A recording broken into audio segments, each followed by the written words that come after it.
Yo creía que los españoles eran maleducados y escandalosos. Mi nombre es Klaus. Soy alemán, un estudiante de ingeniería de Múnich, y mi mundo, hasta hace muy poco, se regía por la lógica, el orden y sobre todo, el bendito silencio. En mi cultura el respeto se mide en decibelios, cuanto más bajo, mayor es la consideración. El espacio personal es sagrado, y la eficiencia es la melodía que acompaña nuestros días. Con esta mentalidad, con este sistema operativo instalado en mi cerebro, decidí hacer un viaje de 10 días a España.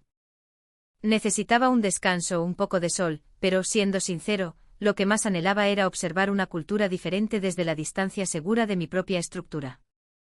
Jamás imaginé que esos 10 días no serían un viaje, sino una demolición. Una demolición controlada de todo lo que yo creía saber sobre las personas, sobre la convivencia y, en última instancia, sobre mí mismo. Porque la cultura española, descubrí, no es algo que se observa. Es algo que te arrolla, te abraza y te transforma sin pedir permiso. Esto que voy a contarles no es una guía turística. No hablaré de monumentos ni de playas paradisíacas. Esta es la crónica de un choque cultural tan brutal y tan hermoso que me hizo pedazos y me reconstruyó de una forma nueva. Es la historia de cómo aprendí que el ruido más ensordecedor puede ser la más bella canción de cuna, y que el verdadero orden no reside en el silencio, sino en el caos apasionado de los corazones que laten juntos. Por favor, quédense hasta el final, porque lo que descubrí en el alma de España podría cambiar también su forma de ver el mundo. Mi llegada a Madrid fue el primer impacto. El aeropuerto de Barajas no era una terminal, era un festival de emociones a todo volumen. Familias enteras gritándose saludos de un extremo a otro, besos sonoros que parecían truenos, risas que estallaban como fuegos artificiales. Me sentí como un antropólogo en un planeta desconocido. Mi instinto me llevó a buscar refugio en el metro. En el U-Bahn de Múnich el viaje es una meditación colectiva.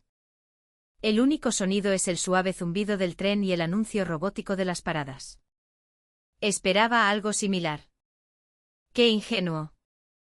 El vagón del metro de Madrid era un microcosmos de la vida española en plena ebullición. A mi derecha una señora mayor le contaba a gritos por teléfono a su hija los detalles de su última visita al médico, gesticulando como si dirigiera una orquesta.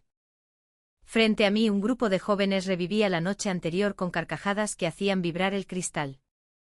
A mi lado, un hombre de mediana edad tarareaba una canción de flamenco con un sentimiento que yo reservaba para momentos de profunda tragedia.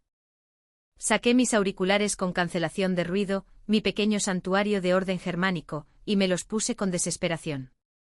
¿Es que nadie aquí valora la paz? ¿La tranquilidad? Me parecía una falta de respeto fundamental, una invasión del espacio acústico ajeno. En ese momento, para mí, no era vida. Era simplemente ruido. Un ruido caótico, desconsiderado y agotador. Pasaron un par de días y mi percepción no mejoraba. Caminar por las calles de Madrid era un ejercicio de alerta constante. La gente no caminaba en línea recta, fluían como un río, parándose en seco para saludar a un conocido con un nombre, tío. ¿Qué pasa?, dándose palmadas en la espalda que a mí me habrían dislocado un hombro. Yo, acostumbrado a mantener una distancia de seguridad de 1 metro, me sentía constantemente asediado. Pero entonces, sentado en una terraza de la Plaza Mayor, ocurrió algo que plantó la primera semilla de la duda en mi mente programada. A pocos metros había una mesa con un grupo de turistas, compatriotas míos, para mi vergüenza. Estaban borrachos, sí, pero su ruido era diferente. Era un ruido agrio, prepotente. Chasqueaban los dedos para llamar al camarero, se quejaban en voz alta de que la cerveza no estaba suficientemente fría, y se reían con una superioridad hueca. Vi al camarero. Un hombre de unos 50 años, con el rostro curtido por 1000 jornadas. No dijo nada. No les respondió mal. Pero sus ojos, madre mía, sus ojos. Había en ellos un fuego antiguo, una dignidad silenciosa que era más elocuente que cualquier insulto. No era sumisión, era un desprecio sereno. En la mesa de al lado, un anciano español que leía el periódico, bajó las gafas, los miró y masculló entre dientes una frase que se me quedó grabada: ¡qué poca vergüenza! Nadie gritó. Nadie montó una escena. Pero el aire se había vuelto denso, cargado con el rechazo silencioso de toda una cultura. En ese instante lo comprendí. El ruido de los españoles era expansivo, una invitación a unirte a su conversación, a su vida. El ruido de aquellos turistas era exclusivo, un muro para mantener a los demás fuera. Y por primera vez me sentí avergonzado, no de mi nacionalidad, sino de mi incapacidad para distinguir entre el sonido de la arrogancia y el eco de la pasión. Decidí moverme hacia el sur, buscando quizás una España más tranquila, más folclórica. Aterricé en Sevilla, en el corazón de Andalucía. Una noche, siguiendo una recomendación, entré en un pequeño bar de tapas en el barrio de Triana. El lugar era minúsculo, abarrotado, y el nivel de decibelios hacía que el metro de Madrid pareciera una biblioteca. La gente estaba de pie, hombro con hombro, gritando sus pedidos al camarero, que respondía con la misma potencia mientras servía 5 cañas y cortaba jamón a la vez. El aire olía a fritura, a vino y a humanidad. Me sentía completamente fuera de lugar, un iceberg a la deriva en un mar de fuego. Me acodé en la barra, intentando hacerme invisible. Pedí una cerveza y una tapa de espinacas con garbanzos. Estaba tan tenso, tan concentrado en no molestar, que al moverme para dejar pasar a alguien, mi codo tropezó con mi vaso y la cerveza se derramó por la barra. «Hostia», pensé. El pánico me heló la sangre. Esperaba miradas de reproche, un suspiro de fastidio del camarero, el silencio acusador que habría caído en un bar alemán. En cambio, sucedió lo imposible. El camarero, sin dejar de servir, me vio y gritó con una sonrisa: «No pasa nada, mi arma. Eso lo limpia ahora mismo el duende de la barra». La mujer a mi lado, una señora con el pelo cardado y unos ojos vivarachos, me dio un codazo amistoso y me pasó un fajo de servilletas. «Toma, guapo, que te vas a mojar la camisa». Desde el otro extremo de la barra, un hombre con una gorra levantó su copa y me guiñó un ojo: «Tranquilo, chaval, que a la próxima invito yo». El bar entero, lejos de juzgarme, me había arropado en una ola de comprensión y camaradería. No era un cliente torpe, era uno de ellos, alguien a quien le había pasado algo sin importancia. Me quedé sin palabras. Esa noche no solo cené. Entablé conversación con un electricista jubilado que me explicó con pasión la diferencia entre una soleá y una bulería. Experimenté por primera vez la sobremesa, quedándome a charlar más de 1 hora después de haber terminado, simplemente por el placer de la compañía. Salí de aquel bar no solo con el estómago lleno, sino con el alma tocada. Aquel caos no era desorden. Era una red de seguridad humana. La verdadera prueba, la que haría añicos el último vestigio de mi antigua visión del mundo, llegó en Valencia. Había ido para presenciar el final de Las Fallas, la famosa crema. La ciudad era un hervidero de gente, música y pólvora. Tras un día entero caminando entre los gigantescos monumentos de cartón piedra, agotado pero fascinado, tomé un taxi para volver a mi apartamento. El cansancio me venció. Pagué al taxista, me bajé y entré en el portal. Fue al meter la mano en el bolsillo para buscar las llaves cuando sentí que el suelo se abría bajo mis pies. No estaba la cartera. No estaba el móvil. No estaba el pasaporte. La mochila. Me había dejado la mochila entera en el taxi. Mi vida de viajero, mis documentos, mi conexión con el mundo, todo se había esfumado en un coche amarillo y negro que ya se había perdido en la noche valenciana. Me quedé paralizado en medio de la acera. El pánico era una bestia fría que me atenazaba la garganta. Mi español, ya de por sí limitado, se desvaneció por completo. Mi mente, esa mente de ingeniero entrenada para resolver problemas, era una página en blanco. Un absoluto y aterrador vacío. Estaba a punto de derrumbarme cuando una voz cascada vino desde arriba. «Oye, Siquet. ¿Te pasa algo?» Miré hacia un balcón del primer piso. Una anciana con una bata de flores me miraba con genuina preocupación. Intenté balbucear algo sobre un taxi y una mochila perdida. No sé qué entendió, pero su reacción fue inmediata. «Ahora bajo». A los pocos segundos, la puerta del portal se abrió. La mujer, que se llamaba Pilar, me tomó del brazo con una fuerza sorprendente. «Tranquilo, hijo, tranquilo. Su hijo, que regentaba el horno de pan de al lado y que salió alertado por las voces, se unió a la operación de rescate. A ver, ¿cómo era el taxi? ¿Te acuerdas de la matrícula? ¿De la compañía? En menos de 5 minutos yo, el extranjero invisible, estaba en el centro de un corrillo de vecinos que habían salido de sus casas.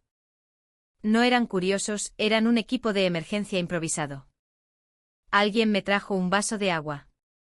Otro me ofreció su teléfono. Javier, el panadero, empezó a llamar a las centrales de taxis una por una, describiendo a un chico alemán muy alto y muy asustado. Y entonces, cuando la esperanza empezaba a flaquear, vimos un taxi que se acercaba lentamente con las luces de emergencia puestas. Se detuvo justo frente a nosotros. El conductor, un hombre robusto llamado Manolo, se bajó con mi mochila en la mano.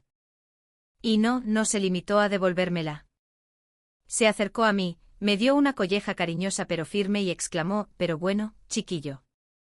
¿Tú dónde tienes la cabeza? Hay que tener más cuidado, coño, que me has dado un susto de muerte».